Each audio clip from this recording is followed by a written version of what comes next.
So, okay guys, another day, another vlog tayo. Yan, kita nyo naman itong tindahan natin. Ubus na yung snacks. So, yan, Daddy Jepoy nyo. Dali-dali ko nang sinuot yung ating pananggalang sa init. Mukha na akong construction worker sa mga get-up ko ngayon kasi takot talagang umitim Daddy Jepoy nyo. Pero bago lahat yan, inatid ko muna pala si Mami. So, yun, fast break tayo. Nandito na ako sa supermarket. Actually, malapit lang to dito sa amin. So, yan, tinanggal ko na ulit yung ating pananggalang. On and off lang, no? So, yan mga guys, kita nyo naman kahit mainit, Daddy Jepo nyo, tuloy-tuloy lang sa ating negosyo. Ito, nandito tayo sa supermarket at syempre, di mawawala yung card check! Hehe.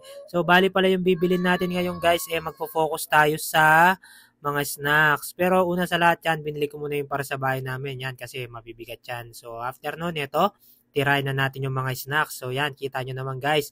Daddy Jepo nyo, napaka-organized pa rin sa pagkakamada kasi ayaw na ayaw kong nasisiraan ng item. Ito, pangalawang cart na tayo at ayun, dino na tayo sa mga malalaking snacks. Yan.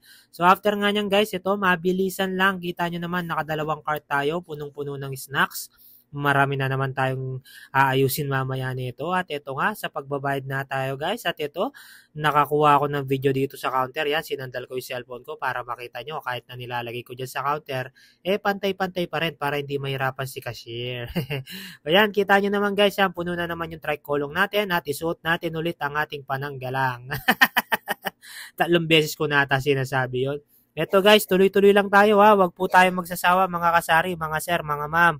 Yan, kasi negosyo natin yan. Sana marami akong na motivate sa mga ganitong galawan ko. At ito, nandito na tayo sa bahay guys. Yun, tulog na pala yung tatay ko. So mag-isa na naman tayo magdidiskarga.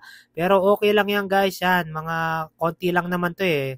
Tsaka magagaan lang yan. Tuloy-tuloy lang tayo. Yan, last box na yan guys. Ayun, at kita nyo naman guys, Daddy Jepo nyo, tinanggal na ulit yung pananggalang. Pangapat ko ng pagsabi to. Yan, huminga lang tayo ng malalim kasi after nga niyan, eto, ihahatid ko pa pala yung anak ko sa school. Tignan nyo naman tong anak ko pagdating sa school, medyo may kalokohan parang daddy niya. Kakatok siya tapos tatakbo. At ayun, pinagbuksan na siya, nakikiunahan pa dyan sa kaklase niya. So yun guys, yun nga, 1 hour lang naman to, umidlip lang ako ng konti. So yun, mabilisan na lang, nandito na kami sa bahay ng anak ko, water break lang. So finger heart kayo sa akin, meron pa mamaya. Bye-bye!